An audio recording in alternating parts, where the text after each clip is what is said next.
تین چیزیں ہیں اسلام کی، موالید ہیں، موالید ثلاثہ: شریعت، طریقت، سیاست۔ یہ تین چیزیں اکٹھی ہوں گی تو اسلام بنے گا۔ شریعت راستہ ہے، راستہ ہی نہ ہو تو چلو گے کس طرح؟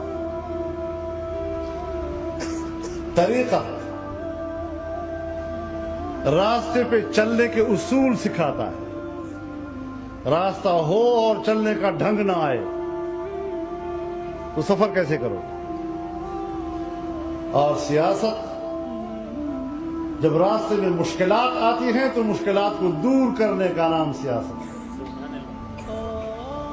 اب ظاہر ہے جب آپ ایک راستے پہ جا رہے ہیں، مشکل مرحلہ آ گیا، پتھریلی زمین آ گئی، جھاڑیاں آ گئی، تو وہاں تو پھر کچھ کلہاڑا، ڈنڈا ونڈا، یہ چیزیں پھر ہتھوڑا وغیرہ لینے پڑتے ہیں۔ تو جب آپ استعمال کریں گے تو شور بھی آئے گا نا وہاں سے، تو اس لیے سیاست کے ماحول میں ذرا شور و غوغا رہتا ہے۔ تو آپ راستے کی مشکلات کو دور کریں گے تو پھر تو کم از کم شور و غوغا تو ہوگا نا۔ اور فرمایا یہ تینوں چیزیں ہوں گی تو اعتدال ہوگا۔ اگر صرف شریعت ہے اور طریقت و سیاست معاون نہیں ہے تو پھر نفس شریعت سے وابستہ ہو جانے والا آدمی وہ تنگ نظر ہوا کرتا ہے، وہ پھر بند حجرے کا ملا ہوتا ہے، انتہائی تنگ نظر ہوتا ہے، دوسری بات ماننے کو تیار نہیں ہوتا۔ اور اگر صرف طریقت ہو، شریعت و سیاست معاون نہ ہو تو پھر پیر لوگ جو ہے نا مریدوں کو حجرے کی طرف کھینچتے ہیں، بند حجرے کی طرف۔ تو یہ جو بند کمروں کی طرف مریدوں کو کھینچنا اور بند کر دینا، یہ رہبانیت ہے، اسلام کا مزاج نہیں ہے۔ اسلام کا مزاج گھر سے نکل کر محلے میں، محلے سے نکل کر شہر میں، شہر سے نکل کر صحراؤں میں، دریاؤں میں، جنگلوں میں، پہاڑوں میں ان پر مسلط ہو جانا۔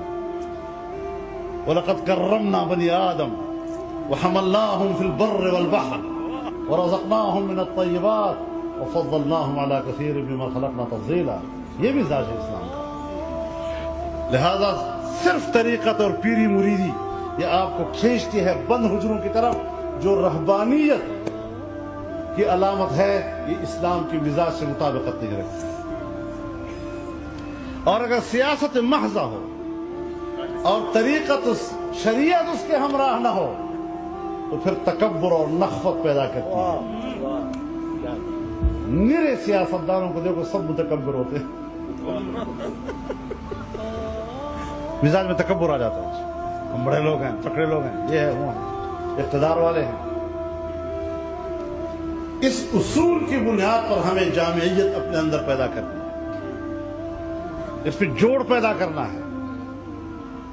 سو مدرسہ ہو، جماعت ہو، خانقاہ ہو، ان میں یکجائیت ہوگی تو تحریک